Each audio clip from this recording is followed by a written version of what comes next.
नमस्कार दोस्तों, आज के हमारी इस वीडियो में हम आपके लिए पितृपक्ष में आने वाली इंदिरा एकादशी का व्रत कथा लेकर आए हैं। एक समय भगवान श्री कृष्ण ने युधिष्ठिर महाराज पूछते हैं, हे मधुसूदन, आश्विन माह के कृष्ण पक्ष में कौन सी एकादशी आती है तथा इसका महत्व क्या है, मुझे विस्तार पूर्वक बताइए। तब भगवान श्री कृष्ण कहने लगे, महाराज युधिष्ठिर, आश्विन माह की कृष्ण पक्ष में आने वाली एकादशी का नाम इंदिरा एकादशी है और इस व्रत का पालन करने से मनुष्य अपने पाप कर्मों को नष्ट कर देता है। इसके साथ ही अपने नरक भोग रहे पूर्वजों का पाप मुक्त करके उनका भी उद्धार कर देता है। इस व्रत का पालन करने वाले व्यक्ति को अश्वमेध यज्ञ के समान ही फल प्राप्त होता है। युधिष्ठिर इंदिरा एकादशी के व्रत का महत्व सुनाते हुए भगवान श्री कृष्ण ने महाराज युधिष्ठिर को कथा कहना प्रारंभ किया। सतयुग के समय में महेश्वरी नगरी में इंद्रसेन नाम का अत्यंत पराक्रमी और यशस्वी राजा राज्य करता था। राजा इंद्रसेन ने अपने समस्त शत्रुओं का संहार कर दिया था। वह भगवान श्री हरि विष्णु के परम भक्त थे। अपना हर कार्य भगवान श्री हरि के नाम के उच्चारण से प्रारंभ करते थे। भगवान विष्णु की कृपा से उनके राज्य में धन धान्य पुत्र पौत्र समस्त सुख ऐश्वर्य से संपन्न था।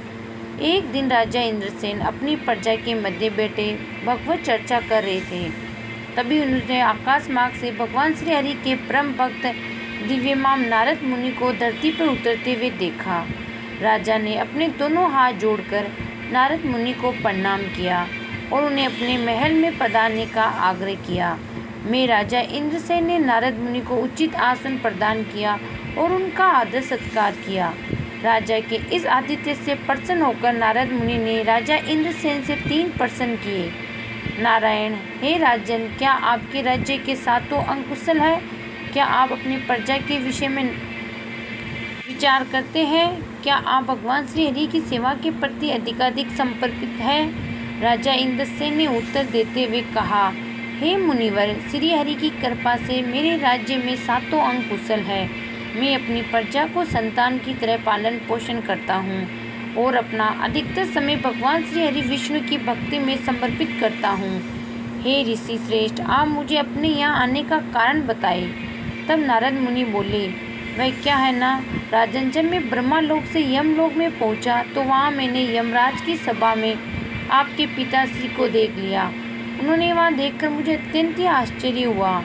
जब मैंने उन्हें यमलोक में उपस्थिति का कारण उनसे पूछा तब ज्ञात हुआ कि वह तो अत्यंत ही धार्मिक राजा थे, परंतु उन्होंने एकादशी का व्रत का पालन समय से पहले ही कर लिया था, इसलिए वह यमलोक की यात्रा भगत रहे हैं। उन्होंने आपके लिए एक संदेश भेजा है।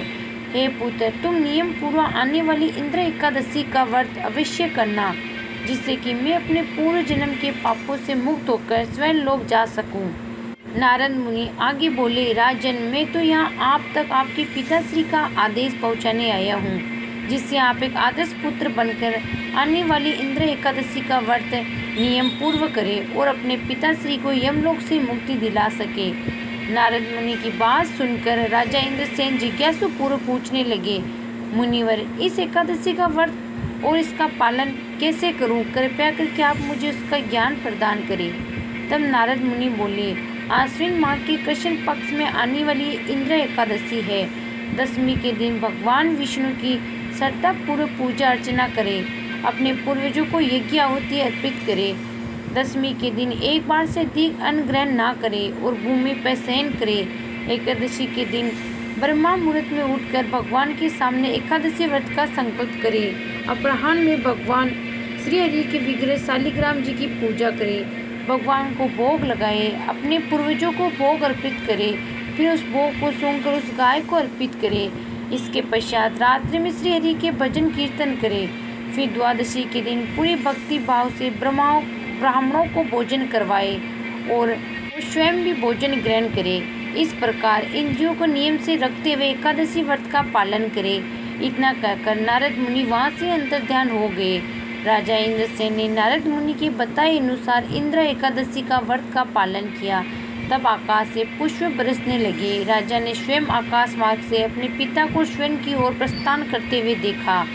कथा समाप्त करते हुए भगवान श्री कृष्ण बोले, हे युधिष्ठिर, इस प्रकार इंद्र एकादशी का व्रत कर पालन कर राजा इंद्रसेन ने स्वयं ही वैकुंठ लोक को प्राप्त कर लिया। जय श्री कृष्ण।